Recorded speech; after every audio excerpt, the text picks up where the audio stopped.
Bien. Ce matin, on va partager encore un autre thème. Le thème qui est l'évangile de la prospérité. Prospérité matérielle, bien entendu. Amen. L'évangile de la prospérité. Prospérité matérielle. Amen. Oui. Avant toute chose, nous allons aller dans 1 Timothée 4, verset 1 à 2. Amen. 1 Timothée 4, verset 1 à 2. Amen. J'ai lu la parole. 1 Timothée 4, Amen. De 1 à 2. Mais l'Esprit dit expressément que dans les derniers jours, quelques-uns abandonneront la foi pour s'attacher à des esprits de séducteurs, à des esprits séducteurs et à des doctrines de démons, par l'hypocrisie des faux docteurs, portant la marque de la flétrissure dans leur propre conscience. Amen. Donc, la Bible dit que dans les derniers temps, quelques-uns, c'est pas tout le monde, quelques-uns abandonneront la foi en Jésus-Christ, abandonneront la doctrine de Jésus, abandonneront ce que les apôtres et les prophètes ont dit, ont laissé. Amen. Les gens vont abandonner ça et vont embrasser d'autres doctrines, vont embrasser une autre foi. Comment cela va se faire? La Bible dit que des esprits séducteurs vont venir, des démons vont venir enseigner d'autres doctrines. Donc c'est de ça que nous allons parler ce matin, l'évangile de la prospérité. Jésus-Christ n'a pas laissé un évangile de prospérité, prospérité matérielle, évangile de bénédiction. Non, Dieu n'a pas laissé ça. Amen. Mais la Bible dit que dans les derniers temps, effectivement, des gens vont abandonner la doctrine de Jésus, vont abandonner la loi de Dieu pour s'attacher à d'autres lois qui seront données, à d'autres doctrines qui seront envoyées par des esprits séducteurs, des démons qui vont envoyer des doctrines. Et la Bible dit que les gens vont s'attacher à ça. Amen. Et il y aura des docteurs hypocrites, des gens qui vont enseigner des choses que Dieu n'a pas laissées, que Dieu n'a pas dit de faire, qui vont enseigner une autre parole, connaissant bien sûr l'évangile de Jésus, connaissant bien sûr la loi de Dieu, ils vont les mettre à côté et enseigner autre chose. Ce sera de l'hypocrisie. Amen. On va 2 Timothée 3. On va lire 2 Timothée 3. 2 Timothée 3. Verset 1 aussi à 2. 2 Timothée 3, verset 1 à 2. J'ai lu la parole. Sache que dans les derniers jours, il y aura des temps difficiles. Car les hommes seront égoïstes, amis de l'argent, fanfarons, hautains, blasphémateurs, rebelles à leurs parents, ingrats, irréligieux. Amen. Si on va au verset 3, on dit insensibles, déloyaux, calomniateurs, intempérants, cruels, ennemis des gens de bien. Donc la Bible dit que dans les derniers temps, il y aura des temps difficiles. Il y aura des jours difficiles. Dans les derniers jours, ce sera vraiment difficile. Et à cause des difficultés qui vont apparaître dans les derniers jours, la Bible dit que des gens vont abandonner la foi de Jésus pour s'attacher à une autre foi. Quelle est cette foi? La foi des doctrines, des démons. Les doctrines des démons, pardon. Les doctrines de démons. Pourquoi les gens vont s'attacher aux doctrines des démons? C'est ce qu'on va voir ce matin. Parce que les démons vont envoyer l'évangile de la prospérité. Comme la Bible dit que dans les derniers jours, ce sera difficile. Les temps seront difficiles. Les gens seront calomniateurs. Les gens seront amis de l'argent. Les gens seront hautains. C'est ce que nous voyons aujourd'hui. Les gens sont hautains. Les gens sont fanfarons. Les gens vont blasphémer contre l'Esprit de Dieu. Tout cela à cause des temps qui sont difficiles. Alors, ils vont abandonner la loi de Dieu, la doctrine de Dieu, pour s'attacher aux doctrines de démons. Donc, les doctrines de démons, qu'est-ce que le diable a envoyé? Comme les temps difficiles sont là, comme il y aura des temps difficiles, alors pour attirer plus de personnes vers lui, il va envoyer une doctrine, il va envoyer des lois, il va envoyer des manières d'adorer Dieu. Mais ce ne sont pas des manières d'adorer Dieu, ce serait des manières d'adorer lui-même. Mais il va vernir tout cela par la parole de Dieu. Amen. Et il va envoyer une autre doctrine. Cette doctrine-là, ça sera l'évangile de la prospérité. L'évangile matériel. Donc, à cause de cela, il y a aujourd'hui deux types de chrétiens. Nous tirons vers la fin des temps. Donc, il y a aujourd'hui deux types de chrétiens. Amen. Il y a ceux qui courent après le matériel. Ils pensent qu'en venant dans l'assemblée des saints, en venant dans l'assemblée de Dieu, ils y trouveront le matériel. Amen. Qu'ils y trouveront le matériel. C'est-à-dire la bénédiction financière, la bénédiction sociale, la bénédiction maritale, les voyages, les visas. Comme les temps sont difficiles, et puis Dieu peut tout faire. Rien n'est possible à Dieu. Alors ils viennent à l'église avec cette mentalité de pouvoir avoir, par le biais de notre Seigneur, le matériel, le visa, le mariage, le voyage, la prospérité, la guérison, la délivrance, la restauration. Ça, c'est un premier groupe de chrétiens qui viennent à l'église par rapport à ça. Amen. Il y a aussi le but de leur arrivée dans les assemblées, c'est le matériel. Il y a ceux qui ont pris conscience qu'après cette vie sur terre, il y a une autre vie. Donc il y a des gens qui ont pris conscience, que ce soit dans l'église ou même en dehors de l'église, que après cette vie-là, il y a une autre vie. Alors cette autre vie-là, qui vient après cette vie, ils ont pris conscience qu'il faut chercher comment y parvenir à cette vie. Et cette vie-là, on l'appelle la vie éternelle. Donc les gens, il y a des gens qui ont compris conscience qu'après cette vie physique, il y a une vie spirituelle qui sera éternelle. Et cette vie-là, il faut la vivre auprès de Dieu. Amen. Donc, les gens ils ont pris conscience de cela. Donc, ceux-là, ils se soucient de savoir comment y parvenir. Donc, ils se soucient, ils disent, ah, mais comment va la vie éternelle? Comment on dit qu'après cette vie, il y a une autre vie? Comment? Donc, des gens sont dans le monde, ils sont assoiffés de la parole de Dieu. Ils veulent connaître comment y parvenir. D'autres aussi sont dans l'église, dans l'assemblée de Dieu. Ils ne suivent pas ceux qui sont du premier groupe qu'on appelle ceux qui cherchent le matériel, mais ils sont du deuxième groupe, ceux-là qui cherchent comment obtenir la vie éternelle. C'est le deuxième groupe. Amen.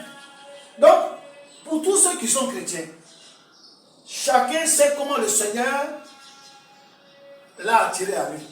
Chacun de nous sait comment il est venu à l'église. Il sait comment le Seigneur l'a attiré. D'autres se disent que c'est moi qui suis venu.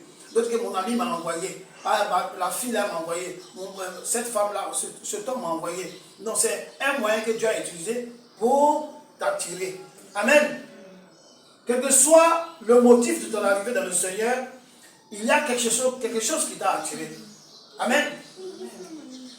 C'est quelque chose qui t'a attiré. C'est le Seigneur qui nous attire, qui attire tout le monde à l'église. Même les païens, là, quand on leur parle, ils acceptent. C'est le Seigneur qui les attire. Pourquoi il fait cela? Ce que le Seigneur veut, c'est que nous soyons sauvés.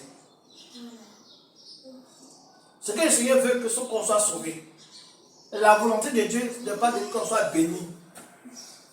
Qu'on ait le matériel là, la maison matérielle, qu'on ait tout. Voiture, villa, piscine, qu'on ait de grandes propriétés, des comptes bancaires remplis. Ce n'est pas ça que Dieu veut. Ça fait partie des choses que Dieu veut nous donner. Mais c'est pas la priorité, ce n'est pas ça que Dieu veut. Ce que Dieu veut, c'est qu'on soit sauvé. Amen. Ce que Dieu veut qu'on soit sauvé. Donc, qu'est-ce que donc l'évangile? Amen. Qu'est-ce que l'évangile? L'évangile, c'est la bonne nouvelle du royaume de Dieu. La bonne nouvelle qui a été donnée, qui va, que lorsqu'on va accepter cette nouvelle, lorsqu'on va comprendre cette nouvelle, lorsqu'on va accepter cette nouvelle, elle va nous donner accès au royaume de Dieu. Quelle est cette bonne nouvelle? Amen. Quelle est cette bonne nouvelle? Cette bonne nouvelle est que le voile qui nous séparait de Dieu, amen, a été ôté. Donc il y a un voile qui nous séparait de Dieu. La Bible dit que ce voile a été ôté. Amen. Donc ce voile a été ôté. Comment? Le voile a été ôté par un sacrifice. Amen. Quel est donc ce voile? Le voile du péché. Le péché est donc quoi? Un voile qui nous sépare de Dieu. Amen. Le voile est un péché. Adam et Ève qui étaient dans le jardin d'Éden, ils parlaient avec Dieu. Ils causaient avec Dieu. Amen. Ils causaient avec Dieu. Mais dès lors qu'ils ont péché, il y a eu un voile. Il y a eu une séparation. Amen. Les yeux étaient fermés. Au départ, ils voyaient Dieu. Ils entendaient Dieu. Ils parlaient avec Dieu. Mais dès qu'ils ont péché, il y a un voile qui est venu. Les yeux sont fermés. Les oreilles sont bouchées. Et tous ceux qui sont descendants d'Adam et Ève, ils ne peuvent pas entendre Dieu. Ils ne peuvent pas voir Dieu si Dieu lui-même n'allait pas le voir. Amen. Si Dieu même n'allait pas le voir. Alors, Dieu a prévu un mécanisme pour ôter le voile. Et ce voile-là, c'est un sacrifice. C'est un sacrifice. Quand Adam et Ève ont péché, ils devaient mourir. Amen. Ils devaient mourir. Et la Bible dit que Dieu a pris, il a tué l'animal et il les a revêtus. Amen. Il a caché leur nudité. Et à partir de là, il a continué à parler avec eux. Amen. Maintenant, tous les descendants, nous qui avons hérité de ce voile, de ce péché adamique, la Bible dit que nos yeux sont fermés, nos yeux sont fermés. Et pour que ce voile soit ôté, il faut un sacrifice. Amen. Il faut un sacrifice. Donc, le sacrifice, la Bible dit que Dieu a tant aimé le monde qu'il a donné son Fils, avec quiconque croit qu'il ne périsse point, mais est quoi? La vie éternelle. Amen. Jean quoi? Jean 3, 16. Donc, Dieu a donné un animal. Il a donné son Fils. Ici, qui est comme un agneau. Vous savez que dans le temps passé, pour que le péché soit couvert, il faut un sacrifice qui venait couvrir. Mais la Bible dit que cet agneau-là, le Fils de Dieu, qui est sans péché, lui ne vient pas pour couvrir le péché, mais il vient pour ôter le péché. Il vient pour déchirer le voile. Il vient pour ôter le voile. Pour qu'on puisse rentrer maintenant dans la face de Dieu. Pour nous rentrer dans la communion avec Dieu. Pour nous rentrer dans la communication avec Dieu. Donc le sacrifice du Fils de Dieu, Jésus-Christ. Donc le sacrifice de Jésus-Christ à la croix a ôté le voile, a déchiré le voile qui nous séparait de Dieu. Maintenant, on peut rentrer dans la présence de Dieu. Amen. Donc à cause de ce sacrifice, nous avons accès à Dieu. À cause du sacrifice du Seigneur, nous avons aujourd'hui accès à Dieu. Nous pouvons rentrer dans l'intimité du Seigneur, nous pouvons rentrer dans la présence du Seigneur, nous pouvons rentrer dans la communion du Seigneur, nous pouvons rentrer dans la communication avec le Seigneur. À cause de ce sacrifice. Amen. On va lire 1 Corinthiens 15, 1 à 4. 1 Corinthiens 15, 1 à 4.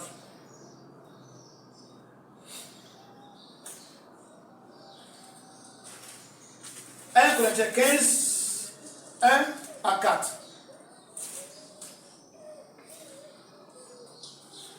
je vous rappelle, frères, l'évangile que je vous ai annoncé, que vous avez reçu, dans lequel vous avez persévéré et par lequel vous êtes sauvés, si vous le retenez tel que je vous l'ai annoncé, autrement vous aurez cru en vain.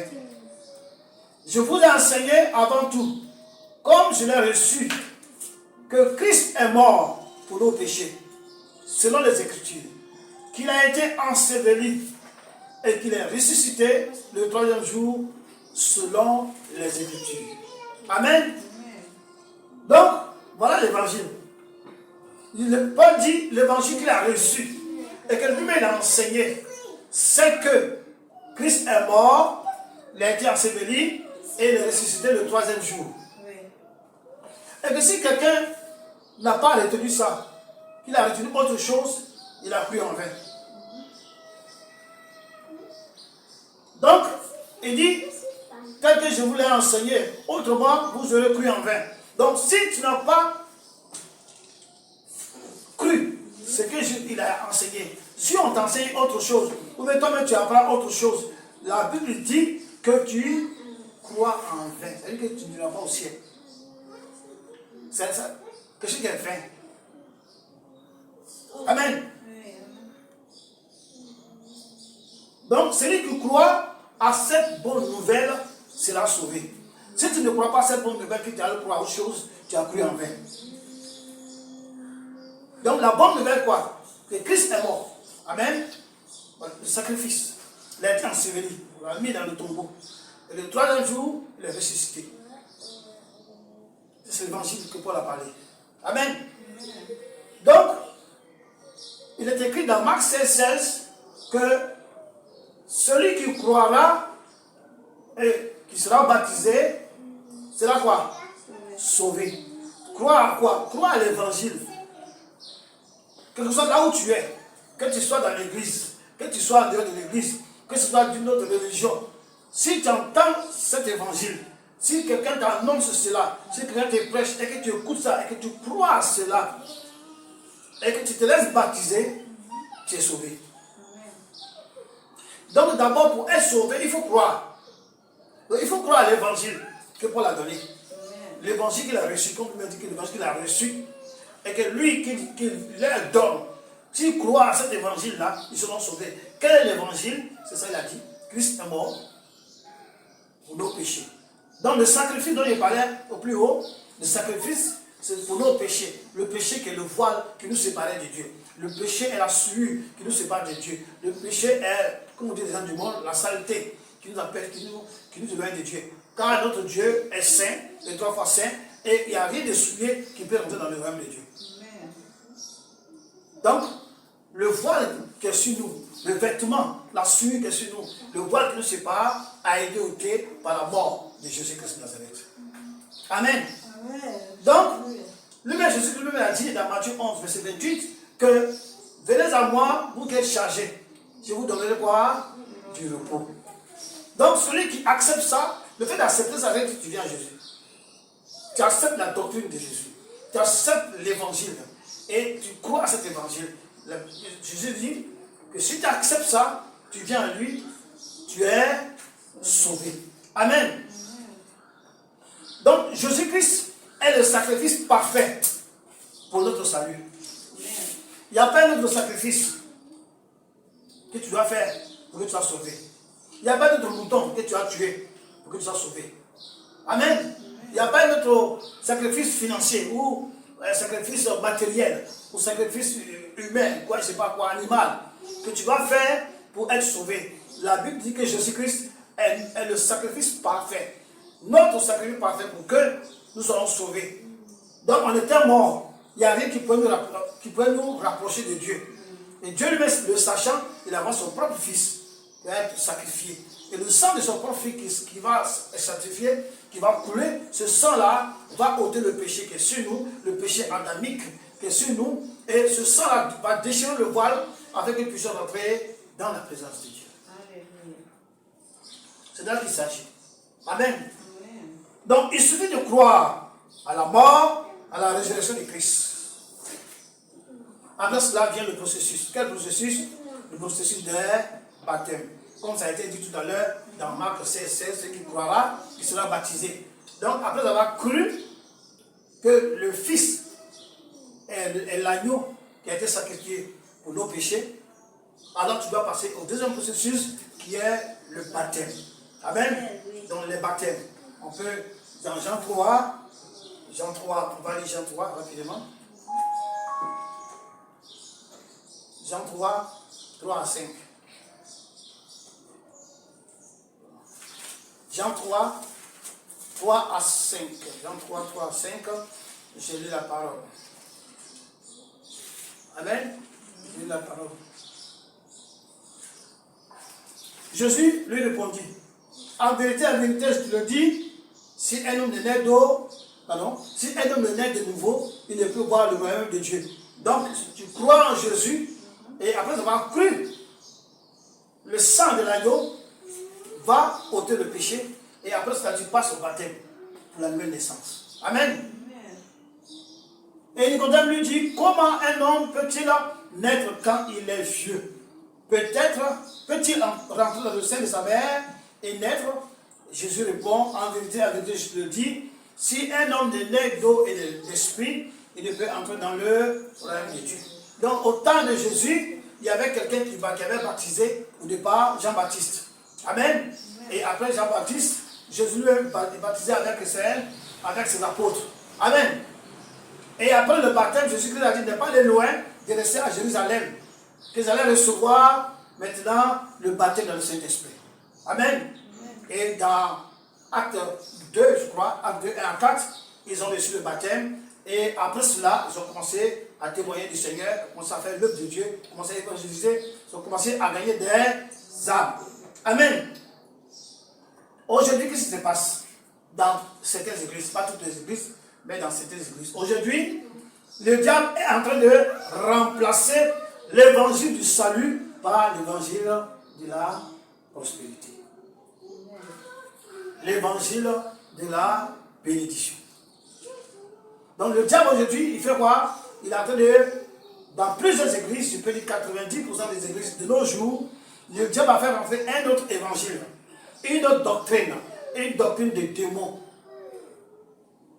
Et il remplace l'évangile du salut qu'on vient de voir tout à l'heure par l'évangile de quoi? De la prospérité. L'évangile de la prospérité. Amen. On va lire Matthieu 6, 33. Mais avant cela,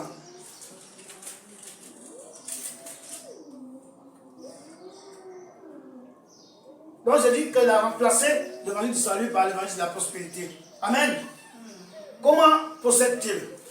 Il renverse tout simplement l'ordre des choses. Il renverse l'ordre des choses. Il n'a pas besoin de changer quoi que ce soit. Il renverse quoi? L'ordre des choses. Amen. Quel était l'ordre que le Seigneur avait donné? Matthieu 6, 33. L'ordre que le Seigneur avait donné et qu'il avait enseigné. Amen. Matthieu 6, 33. L'ordre était quoi? Je dis la parole. Cherchez premièrement le royaume et la justice de Dieu. Et toutes ces choses vous seront données par-dessus. Amen. Ces choses dont on parle, les choses que nous avons besoin. La nourriture, les vêtements, la fortune, les voitures, tout ce qu'on veut. Ça sera nous donné par-dessus, après. Mais le diable, il vient dire quoi? Non, il change l'ordre des choses. Il change l'ordre des choses. Et il dit, cherchez premièrement la bénédiction. Ça, c'est le diable qui dit ça. Cherchez premièrement la bénédiction. Ensuite viendra l'option pour le salut. Donc lui, il dit, cherchez d'abord la bénédiction. Et après, va venir maintenant l'option du salut. C'est-à-dire que tu vas opter maintenant pour le salut. Quand tu es béni. Il change carrément l'ordre des choses. Dieu dit dans Matthieu 6, 33 que cherchez premièrement le royaume de Dieu et sa justice. Lui dit non, cherchez premièrement la bénédiction. Amen. Il change l'ordre des choses. Donc cet enseignement, c'est tout simplement le culte de Baal. Un démon à qui Dieu a confié, le diable a confié ça. Baal a Astarté. Amen. à ce démon-là que, comment on appelle ça, le diable a confié.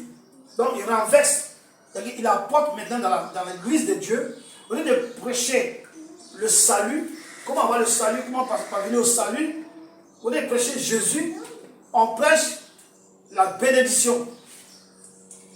La bénédiction, la bénédiction, la bénédiction, la bénédiction. On prêche Baal, on prêche Ataté. Amen. Donc ce n'est plus Jésus. Si dans une église, lorsque vous arrivez, les prières que vous faites, c'est seulement la bénédiction, la délivrance, la guérison, la bénédiction, la délivrance.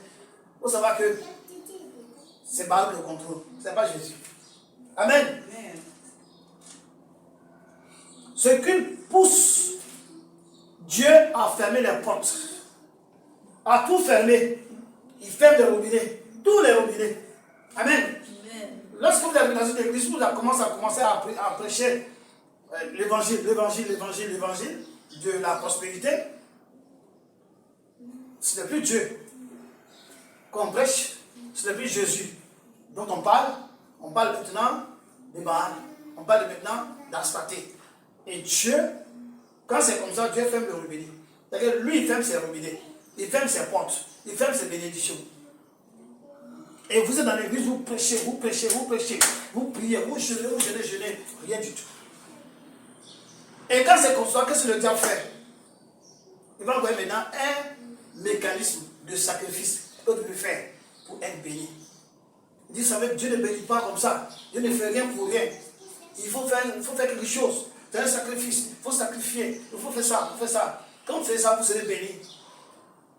Et le diable va prendre la parole de Dieu qui va sortir hors du contexte. Et quand tu vois ça dans la Bible, mais l'explication qu'on donne hors du contexte, tu vas croire que comme ça sort de la Bible, c'est Dieu. Et tu vas commencer à obéir à ce que dit le pasteur. Amen. Amen. Quand Israël avait abandonné le Seigneur pour aller après Baal, qu'est-ce que Dieu a fait? Dieu a fermé le ciel. Amen. Amen. Pendant 3 ans et demi, par son serviteur Élie. Parce que son peuple avait abandonné Dieu. Ils ont commencé à courir après le matin, on a courir autre chose. Et Dieu a fermé le ciel. C'est parce que Dieu envoie l'eau. Les herbes poussent. Il y a de quoi à manger. Tout et tout. C'est là qu'ils sont à l'aise.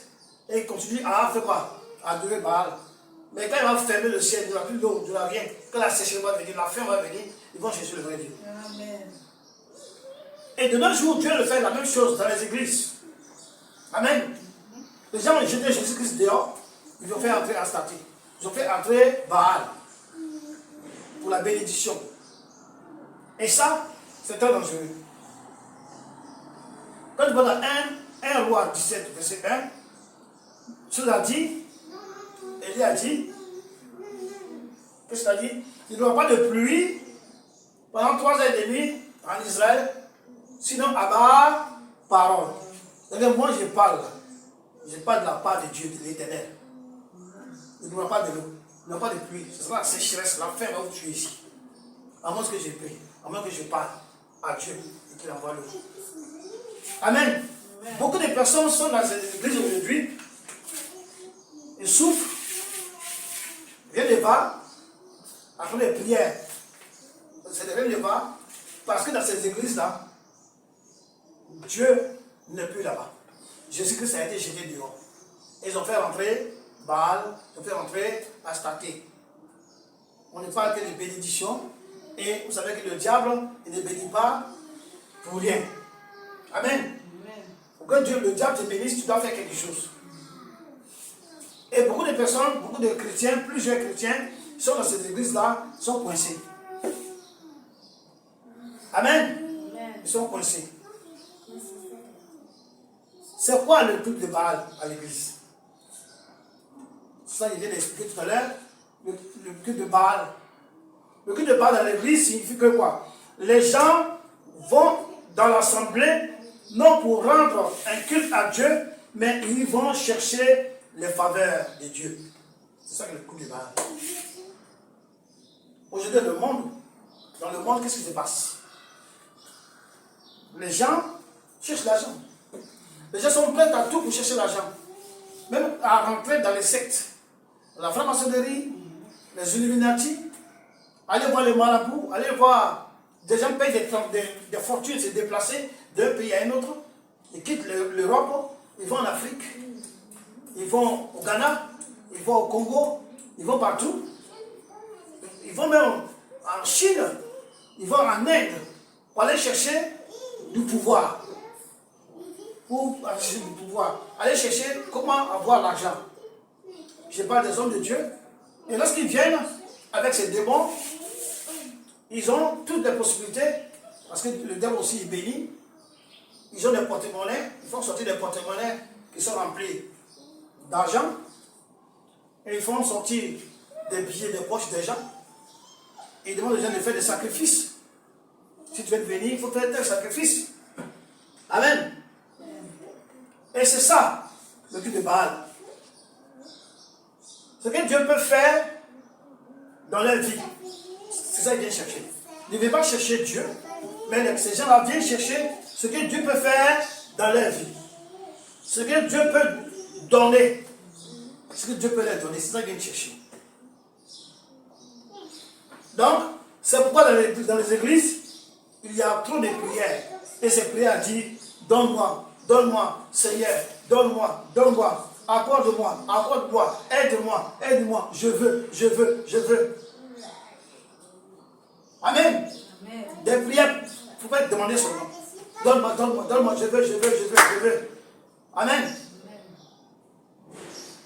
C'est ça, le culte de Baal. Or, nous n'allons pas à l'assemblée. Ou bien nous allons à l'assemblée, ce n'est pas premièrement pour avoir une solution à nos problèmes, pour avoir premièrement une solution à nos soucis. Mais nous y allons pour faire quoi? Nous y allons pour rencontrer le Seigneur. Nous y allons pour rendre un culte à Dieu. Donc les gens viennent, normalement les gens devaient venir dans les assemblées pour rendre un culte à Dieu. Pour chercher la face de Dieu. Pour rencontrer Dieu lui-même. Amen. Parce que Dieu dit que celui qui veut le trouver, il doit le chercher. Celui qui veut trouver Dieu, celui qui cherche la vie éternelle, doit la chercher. Amen. Il dit dans Jérémie 29, verset 13. Amen. Que vous me trouverez, donc vous me chercherez, vous me trouverez, si vous me cherchez de tout votre cœur. Donc Jérémie dit, Jérémie 29, verset 13, Dieu dit que vous allez me chercher et vous me trouverez. Mais si vous me cherchez de tout votre cœur, de toute votre âme, votre pensée, vous me cherchez, votre premier souci soit de me trouver. Votre première volonté, c'est de me rencontrer. Lorsque vous allez vous atteler à cela, lorsque vous allez faire de cela votre quotidien, alors vous allez me trouver. Amen.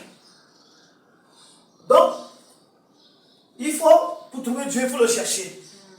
Lorsqu'on trouve Dieu, et que Dieu qui sait toutes choses, sachant que nous avons des problèmes, il fera tout et s'élèvera pour résoudre nos problèmes. Donc, pour que Dieu résoudre tes problèmes, premièrement, il faut le chercher. Et si tu le cherches, Dieu qui sait toutes choses, il va te montrer toi-même, il va te dire, attention, regarde dans ta vie, il y a telle chose qui est un blocage. Tu as besoin de telle autre chose, tu as besoin de finances, tu as besoin de voyage, tu as besoin de mariage, tu as besoin de quoi que ce soit. Dieu, il sait ça. Alors, il va te montrer le blocage. Amen. Et tu vas te lever pour payer. Donc, il faut chercher Dieu. Il faut invoquer Dieu pour que Dieu te révèle les choses cachées. Dans Jérémie 33, verset 3. Il faut chercher Dieu. Amen. Et il faut l'invoquer. Alors, lui, il va se laisser trouver. Et il va te révéler les choses cachées. On cherche Dieu premièrement. C'est ce qui est le contraire